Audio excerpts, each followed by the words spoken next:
हम लोग अपने गुरु शिव की चर्चा करते हैं, लोगों को सुनाते हैं और समझाने की कोशिश करते हैं कि वो जो शिव है, वो जो महादेव है जिसकी घर घर में पूजा होती, उत्तर भारत में जाएंगे तो आपको सुनाई पड़ेगी ये बात कि चंदा मामा सबके मामा, शिव घर घर के बाबा। और दक्षिण भारत तो शिव की पूजा का प्रतीक ही रहा है। आप अगर इतिहास का पन्ना उल्टेंगे तो शिव के 84 सिद्धों का नाम पेरिय पुराणों में है। यहीं तमिलनाडु के तिरुमुरर थे, जिनकी किताबें आज भी हम लोग श्रद्धा से पढ़ते हैं, मिलती कम हैं, श्रद्धा से पढ़ते हैं। उसी दक्षिण भारत में आपने शिव गुरु महोत्सव आयोजित किया। धन्य भाग आपके और थोड़ा थोड़ा मेरा भी कि मैं भी आया। जिस शिव की बात कही जा रही है वो भारत के इतिहास के सबसे पुराने देवता हैं।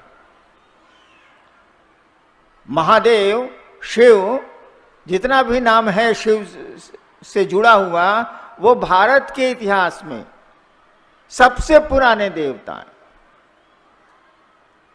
उनसे पुराना कोई देवता नहीं। भगवती की भी कल्पना उसके बाद की है, देवी की भी कल्पना शिव के बाद की ही है, थोड़े बाद की।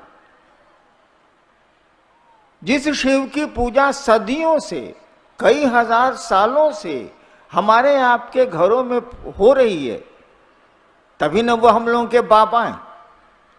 इतने नजदीक हो गए हैं वो, इतना नजदीकी संबंध हमारा आपका उनसे हो गया है। उनके बारे में ये भी पहले से पता है, हम लोग कोई नई बात नहीं कर रहे हैं। उनके बारे में ये भी सबको पता है कि वो गुरु हैं। बिल्कुल सही बात है, जो ईश्वर होगा वो गुरु होगा। पूरी सृष्टि जिसने बनाई वही सबसे बढ़िया गुरु होगा। इस पे तो बहस की कोई बात ही नहीं हो सकती है। तो कहा गया कि शिव गुरु भी हैं और ईश्वर हैं, इसीलिए जगत के गुरु हैं। और उन्होंने सृष्टि बनाई, इसीलिए वो आदि गुरु हैं, प्रारंभ के, स्टार्टिंग विश्व गुरु हैं।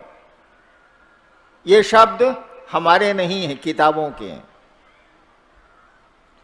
हमने कहा कि जब ये गुरु हैं, जब शिव ही गुरु हैं, उससे बड़ा गुरु हो ही नहीं सकता। ईश्वर है वो, ईश्वर का नाम है वो।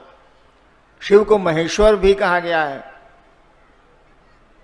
तो जरा उनको अपना गुरु बना के देखिए। अपना, अपना का मानी समझते हैं? मैं समझाऊं?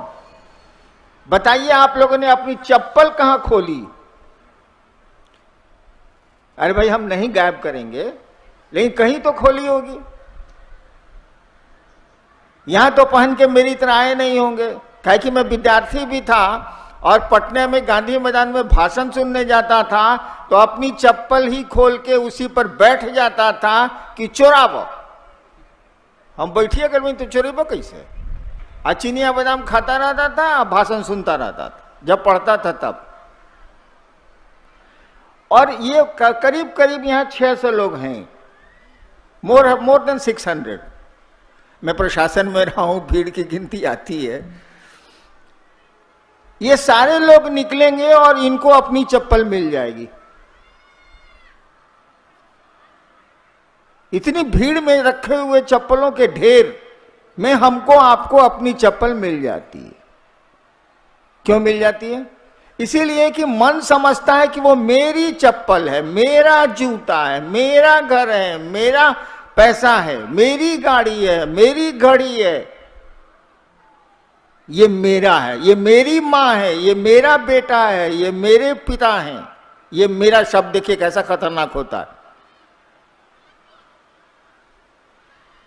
एक ही माँ बाप के 2 बच्चे, आप खिलौना खरीद के देते हैं इन लोगों को और देखिए कि ये तुरंत मार हो जाएगी कि तुम हमारा खिलौना काहे छीन लिया। तुम हमरा खिलौना काहे चाबी दे दिया, छोड़ो तुम। जबकि दोनों बच्चे जानते हैं कि खरीदा तो माँ ने है या पिता ने है, खरीदा तो उन बच्चों ने नहीं है, खरीद भी नहीं सकते वो। ये है मैं, मेरा। हमने कहा कि उस महादेव से अपना रिश्ता बनाओ, अपना ओन। वैसे इस बात को जान लीजिए, जो चीज सबकी होती है वह किसी की अपनी नहीं होती। जो सार्वजनिक सत्ता या संपत्ति है वो कोई उसको अपना नहीं समझता। ट्रेन को अपना समझते हैं, बस को अपना समझते हैं, प्लेटफॉर्म को अपना समझते हैं, नहीं समझते। और इसीलिए सरकार को नियम बनाने पड़ती, गंदा मत करिए, ये मत करिए, वो मत करिए। आपको अपने घर में कोई नियम नहीं बनाना है, वो अपने आप कर लीजिएगा। जो सबका होता है वो किसी का अपना जल्दी नहीं होता, अमूमन नहीं होता। एक कहानी सुना है, सुनिएगा, बड़ी अच्छी कहानी है, सुनने लायक। हरियाणा में एक जिला है अंबाला, हरियाणा राज्य में एक जिला है अंबाला, वहां मिलिट्री का कैंट भी है, अंबाला कैंट भी जगह है। बहुत साल पहले जब अंग्रेज थे यहां, एक म्यूनिसिपैलिटी का, नगर पालिका का नंबरदार, पहले म्यूनिसिपैलिटी में नंबरदार होता था जो साइकिल पर, रिक्शे पर, बैलगाड़ी पर नंबर ठोकवाता था, टैक्स। एक नंबरदार था, किसी काम से शहर से बाहर गया, अंबाला से बाहर गया। शहर पार करने में एक पहाड़ी नदी उसको मिलती थी। तो पहाड़ी नदी है, पानी तो रहता नहीं, गर्मियों में पहाड़ी नदियों में पानी नहीं रहता है। वो पार करके उस पार चला गया। लौटते लौटते उसको देर हो गई और दिन में उस दिन बड़ी जोर से बारिश आई। आप लोग हिंदी समझ रहे हैं, अन्यथा मैं बेकार बोल रहा हूं। हिंदी समझ रहे हैं तो हाथ उठाइए। ठीक है, ठीक है, ठीक है, ठीक है, ठीक है, ठीक है। हाँ, तो नंबरदार जब बाहर गया, पहाड़ी नदी को तो पार कर गया, वो सही घटना है, ये पार कर गया। वर्दी में था, पहले नंबरदार लोग वर्दी में रहते थे। मेरे फादर अफसर थे, हम बच्चे थे तो आते थे नगर पालिका के नंबरदार लोग, अरे हैट, वो यहां तक का पैंट, एकदम अंग्रेजी नुमा ड्रेस। तो वो मुझको याद है। शाम को नंबरदार जब लौटा शहर की ओर तो बारिश होने के चलते पहाड़ी नदी में बहुत पानी आ गया था। पहाड़ी नदियों में नाव नहीं रहती है, क्योंकि कितने दिन नाव चलेगी। अभी पानी आया, 20 घंटे 22 घंटे के बाद फिर खत्म। अब हो गई थी शाम, होने वाली थी रात, और उस समय की आबादी इस तरह की तो थी नहीं। दूर दूर तक कोई मकान नहीं, जंगल जंगलात, आदमी नहीं। अब वो नदी के किनारे खड़ा है और सोच रहा है कि मैं शहर में जाऊं कैसे। अब तो लौटूंगा भी तो 6-7 मील दूर हमको जाना होगा, तब बस्ती मिलेगी। वो चुपचाप खड़ा था, वो चुपचाप खड़ा था। इतने में एक साधु वहां खड़ा था पहले से। साधु ने उस नंबरदार से पूछा, क्या बात है। साधु ने उस नगर पालिका के नंबरदार से पूछा, क्या बात है। नंबरदार बोला, जो हुआ था कि नदी हम कैसे पार करें, रात हो रही है, यहाँ तो रहने की भी कोई जगह नहीं है, हम क्या करें, हमको शहर जाना है। साधु ने कहा, दोनों हाथ ऐसे करो, अंजलि बनाओ, दोनों हाथ ऐसे करो। नंबरदार ने ऐसे कर दिए दोनों हाथ। साधु को अच्छा लगा कि इस साला वर्दी वाला मेरे कहने से हाथ ऊपर कर लिया, खुश हो गया वो। साधु ने कहा कि दोनों हाथ ऐसे करो। नंबरदार ने क्या करता, वो फंस गया था। दोनों हाथ उसने ऐसे किए। साधु आया, बालू और पानी, तो बारिश हुई थी, भींगे बालू से एक हाथ पर शी लिख दिया, तालाब शहर शिकार शी, और दूसरे तरथी पर वह लिख दिया और कहा, जोड़ो, पढ़ो क्या लिखा है।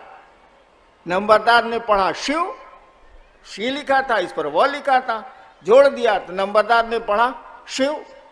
साधु ने कहा इसको देखते हुए नदी पार कर जाओ।